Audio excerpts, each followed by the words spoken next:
God is a good God. We greet you with one love from Choices. We're together again praising the Lord. What a joy and privilege it is to meet, greet, and share one love with you.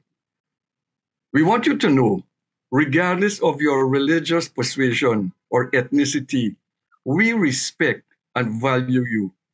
As a matter of fact, we are all made in the image and likeness of God. We encourage you to stay tuned with us as we discuss a very important and troubling matter that is affecting our people, especially our youths. I say to the parents and all guardians, please stay with us so that you will be able to gather important and relevant information that will be able to safeguard your children and youths. Choices will continue to be with you in order to help and bring you updated and very, very important things that are happening today. Again, we say we love you. This is Choices. God bless you and God continue to bless beautiful Guyana. Thanks. Thanks for staying with us. Our children are the most valuable resource that we have. And therefore, it is important that we do everything possible to protect them, to make sure that they are properly nurtured so that they could add to the sustainable development of our country that we are constantly seeking. If we allow our children to experience abuse, particularly as it relates to drugs, we are talking about a group of persons who could be rendered not competent to add value to our society and to their own lives and by extension the society. Of recent, we have had cases where we heard children being caught with drugs that are considered to be illegal. And we don't want our children to be exposed to that kind of situation. So a campaign is on, and this program is part of the campaign to bring light to our parents and to our students about the adverse effects and conditions that the use of illicit drugs could have on their bodies. At this time, we want to caution parents to be integrally involved in the education of their children, particularly as it relates to what they eat, what they drink, and how they secure themselves. And I'm sure we'll talk more about some of those issues in the program as we consider some recommendations and we examine the problem. Gentlemen. Well, we on this program, we have grandfathers, we have great-grandfathers, we have fathers, we have uncles, we have brothers, we have godfathers, and we have sons. We are concerned. As a grandfather, I can't claim to have my finger on the pulse on every topic in the country. But I'm very concerned, as we just heard from Dr. Hudson, about the value of our children, those little ones. They are our most important resource. One observant father had just brought his daughter home from school, secondary school. And the person who told the story was the grandfather, who was having whether dinner or an early meal. And the child came and the perfunctory hug and hello. But then he heard his son, her father, say, "Dear, why are you upset? Were you crying? And the child said, no, everything is all right. But the father insisted, what's the problem? Put your bag down, and a discussion ensued. Well, the trial described the vigilance of our teachers, along with some other resource personnel from the school system who came and visited her class. The end result, several children in the class had on their person and in their possession these designer pills. I think that is a way of describing them. They look like they can look like breath fresheners. They can look like a little mint. They could look like a gummy. They look innocent. But in our preparation for this program, well, let me speak for myself. I was informed by our younger panelists that this thing is very dangerous. I would like them to lead us. And we like parents. Parents, some of you are aware, some of you are not. We have a duty, we feel, a responsibility. Take a seat.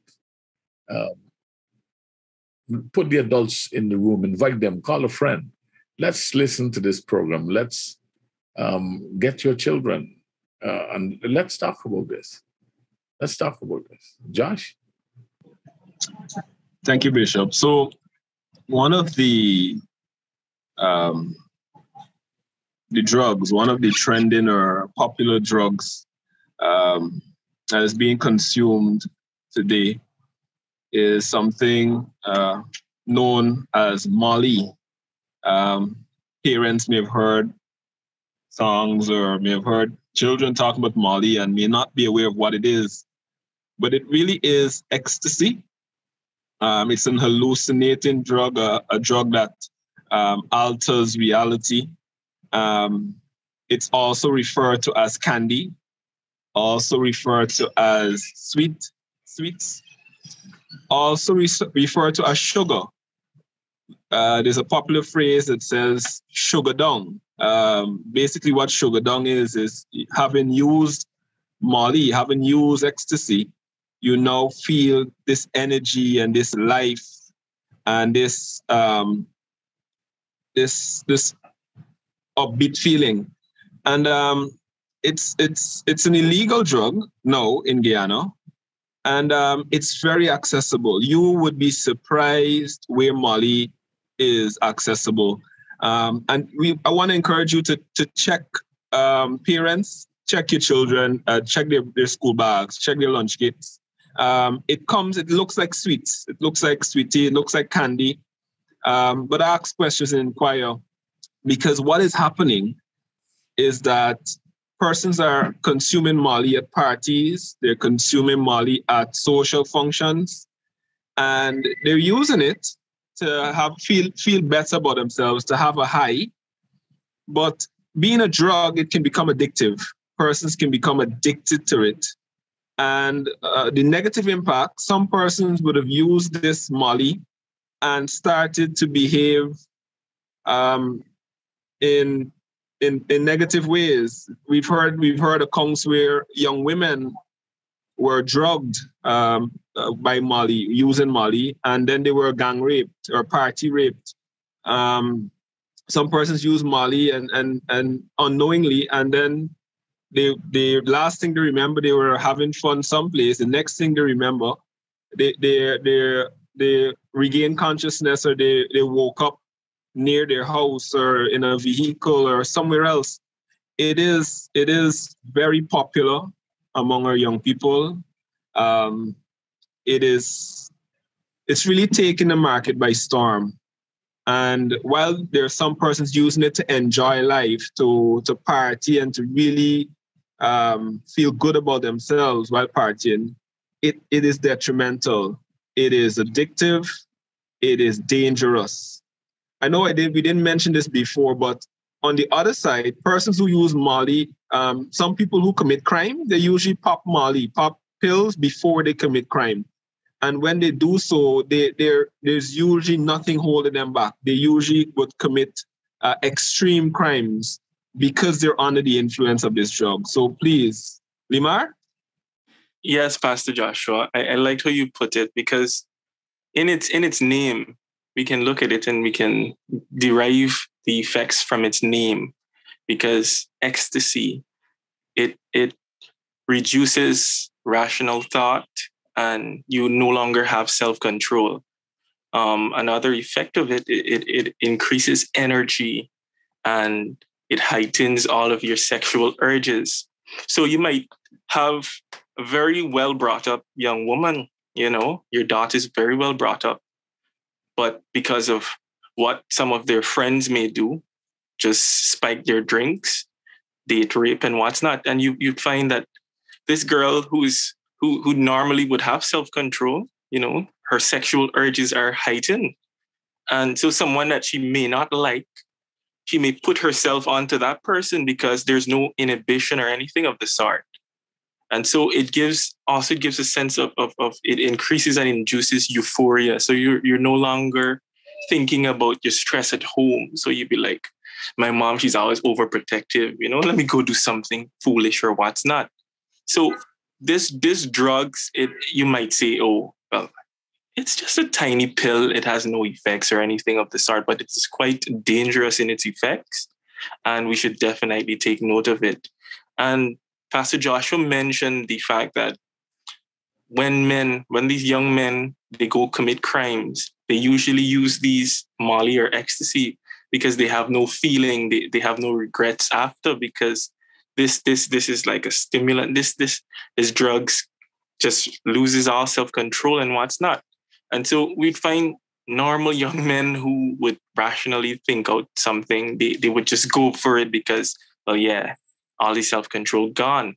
So we want to just encourage you, our viewers, our parents, our youths, because you just need to be careful of who you have around you. Because you might think it's an innocent party with your friend, but they have ulterior motives and different intentions. So just be careful, be proactive, and just assess those you have in your circles. And even if you're a partier, because I won't come here and sit down and say that young people don't party. Respect people's choices. Respect that young person who doesn't want to drink. Respect that person who doesn't want to consume whatever you've concocted or what's not. Respect their position, and just be mindful of these things as we go about. I'm so happy you two young men, you two young pastors can share. As I research this drug, Molly and ecstasy, as we call it, and as you said, Minister Limar, it may seem innocent. It's just something nice and high, but as Pastor Joshua said, you can become addicted. And when you become addicted, what my research showed me, or is showing me, that it leads to brain damage. So there's a potential for brain damage as you keep going to this high, going to this euphoric moment.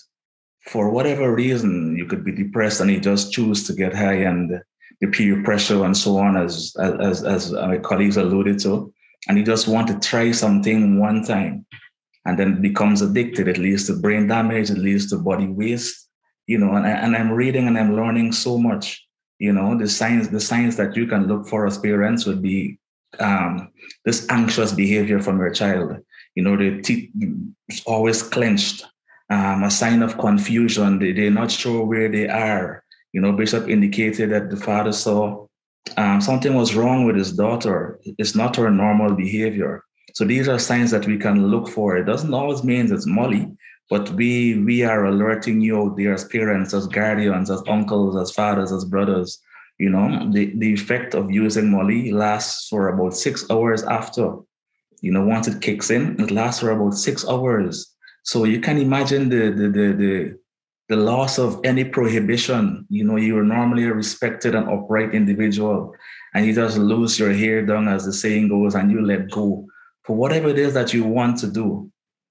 And that's just the first time, and then the second time, and then the third time. And then our body begins to waste away, and then our brain cells become damaged, and we start regressing as citizens. And then when we become older now, what do we have to contribute to society? So it's an entire process. It's not about using Molly one time now. It's the potential, the futuristic effects that it could have on our youths, or a 17-year-old or 18-year-old, you know, or 20-year-old on this program. They found it difficult to relate because they couldn't understand until they began finding out and asking. So we're sharing with you. Ecstasy and Molly, it is a dangerous drug. Look for the signs. Look for them. I am hearing the advice you're giving to parents, and so far we associating it, the use of the drug, with enjoyment, the gathering at social functions and all of that. Is it widespread? I mean, is it like it is sold over the counter? I mean, yes, I will check bags and all of that. I will check school books and all of that. But where else can I look? I mean, it's only in the bags I'll find it. Where else? Is it sold? Is it legal? Is it illegal? I mean, help us. I'm a grandfather and I want to be advised also. Dr. Lee, I'm glad that you asked this question because it is not legal. It has been added to the prohibited substance under the Narcotic Control Act. It is prohibited, but you know, many people still make these drugs available. You can go right around the corner. You know, I don't want to call out a particular area, but I could remember a friend just saying that, oh, I want to get this pop this pill and sugar down, and I want to go in this area, and I could get it quite easily.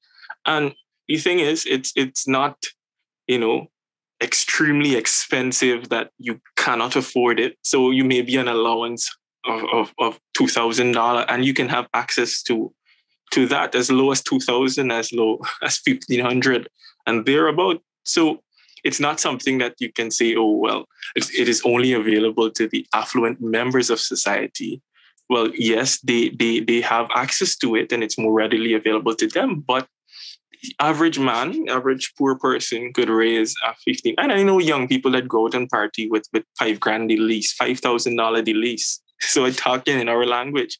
So it's accessible, it's affordable, and this begs for the intervention of our police force and those in authority, because you know they need to help clamp down on the availability and the accessibility of these said drugs.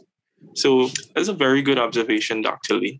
You know, and added to what Dr. Lee mentioned and the question asked about Millie, I'll let you know, Molly is sold as cheap as $500. You can get Molly $500. And Dr. Lee, wherever there's a social gathering these days, wherever there's a party, wherever there's a hang or stuff like that, you could bet that Molly is somewhere nearby and quite accessible. So added to the school bag, checking and stuff like that, we need, as responsible parents, as responsible siblings, to be conscious of the environment in which our young people, our children, those that concern us, they are found or they're socializing.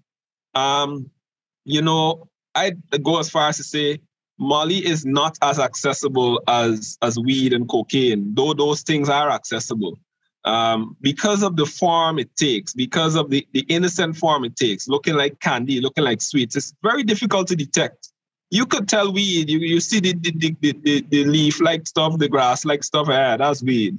Cocaine, you see the powder stuff. And while Molly does come in the powdered version, it's more in a tablet form, it's more in a sweet form, a candy form. And so that makes it difficult to detect when compared to cocaine and weed. The drug ecstasy has been around for a while. What is interesting is how it is being branded now, and the market that is being sought after and the market is our children and our youth. When you can find ecstasy as a tablet, like a vitamin C tablet, and it marks KISS, and marks things like it is just for you. It looks very, very innocent. And I guess what we do here today is twofold. One, bringing the awareness of its popularity among our children and our youth. And I can call schools of incidences of where students were caught peddling that kind of drug among their colleagues. And for them to do that, they must be getting some kind of support from some adult member. So while we bring that awareness, there must also be a measure of control. And that control, I think, has to come from two levels, from the parents and from the state. We just can't allow our children to go like that. And I emphasize that because I know of a particular case where from this drug, it led to the use of marijuana.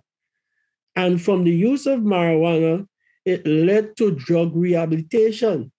So it is not as simple as we may look at it and, oh, it's just a drug that brings excitement, it brings addiction, and it leads to harder stuff.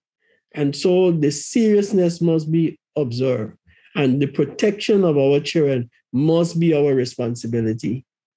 I was wondering whether the use of these drugs, whether they are feeder or they are an end in themselves.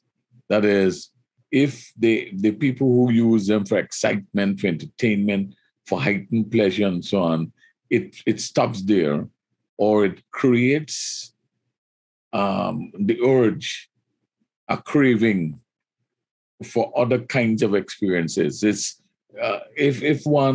we want our parents to know that people might say it's innocent, it's just minor excitement, or this thing, it produces desire and appetite for harder, more dangerous drugs.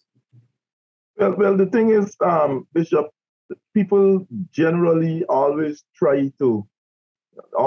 on a campaign to try new things. The fact that the drug alters your thinking, your mind, it is quite possible that someone might say, man, look, with cocaine, you will have that kind of experience, but you will have a better experience in terms of using cocaine, and they might tell you how you'll feel strong, you'll feel like you could conquer the world and so on, because cocaine takes it to a notch, a level higher. And so people are constantly looking to try new things. And once you are on something, sometimes you say to yourself, look, I had enough of Mali, let me now move to something else. And so in that sense, I would agree that once you start using, you would want to go in another direction.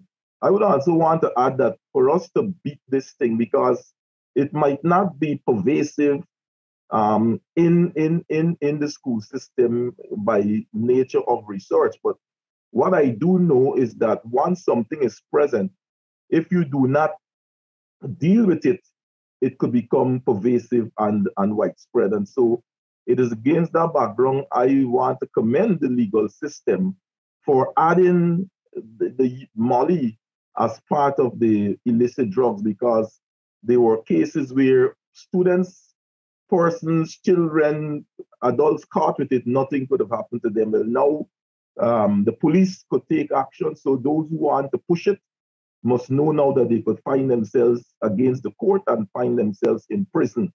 I want to say to parents also, let's tell your children, walk with their own water. Try not to be buying a whole set of things from different people in the streets and so on. And try not to be exchanging food, sharing foods and so on, because you never know who might be mischievous. And so the pusher man, the seller man must know that the law will deal with you if you continue to move in that direction. So to beat this thing, I think there has to be a collaboration with all stakeholders, education, and all the other means of bringing information to people, creating a sense of awareness so that we could conquer this thing. Because like we said earlier, our children, they are valuable, and if we allow them to become hooked on something that is not good for them, their lives could be wasted.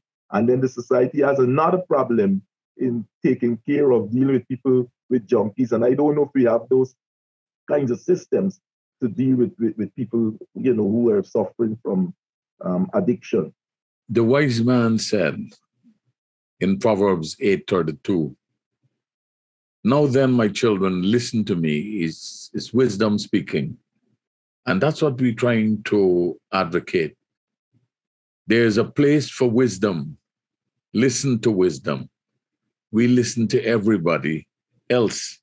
Wisdom says, "Now listen to me.